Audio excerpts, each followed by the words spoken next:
Chapter 2. The Resonance. The scent of wet bark lingered in the air long after the storm had passed. Water still clung to the leaves like whispered secrets, and the ground, thick with mud and moss, swallowed the sound of Yasmin's steps as she moved beneath the dense canopy. Morning light tried and failed to pierce the forest's veil. Everything felt slower now, thicker, as though the trees themselves were breathing, long, slow, ancient breaths. Yasmin hadn't spoken a word about the black stone, about the way it pulsed in her palm, about the way the world began to feel heavier. But something inside her had changed. She could feel it each time her heartbeat slowed and the world around her refused to move with it. Time had become a thing she no longer trusted. Dreams came in flashes. Visions of starlight reflected in water that wasn't there, echoes of voices she had never known.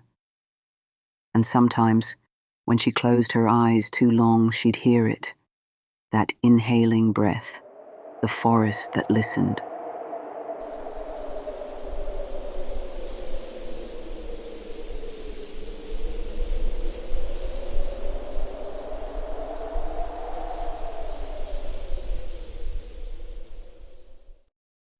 Beda noticed first.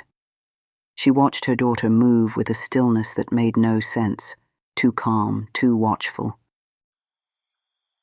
She said nothing, but that night she took out the old herbs from her pack, crushed them in her palm, and sat by the fire as they smoked.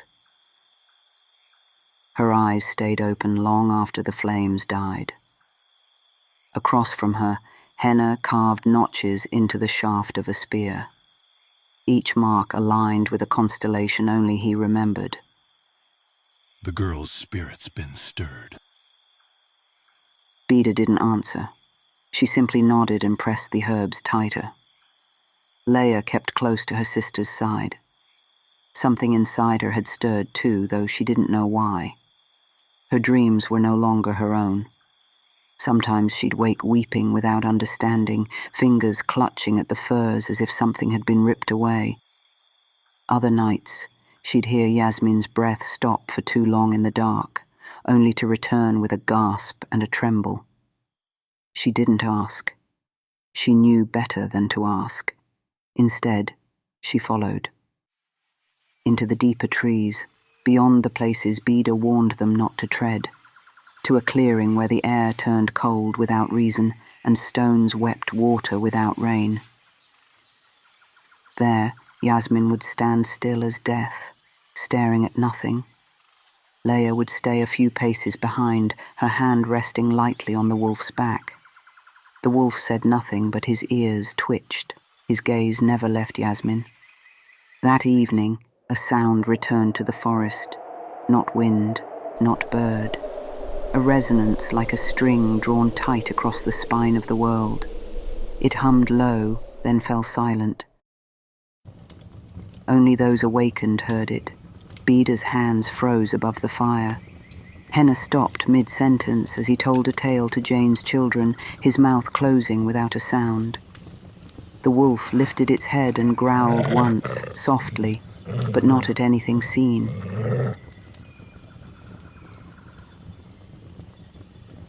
Later, Yasmin stood outside, her eyes distant.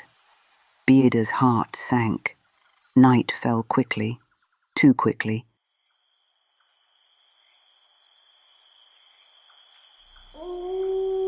The stars seemed to blink slower. The trees leaned closer to one another.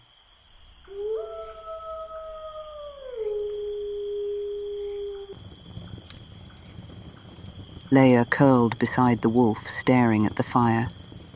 Yasmin didn't sleep. From her place beside the embers, Beda finally spoke. What did you touch, Yasmin? There was no anger in the words, no fear, only knowing. Yasmin's eyes didn't move from the fire. A truth. Henna looked at his daughter with something between pride and sorrow. A truth. Or a curse. Yasmin looked up. both. The fire cracked. No one spoke again that night. But deep in the canopy something shifted. The moss stirred though there was no wind. And far beyond the sleeping eyes of her family, Yasmin rose before dawn.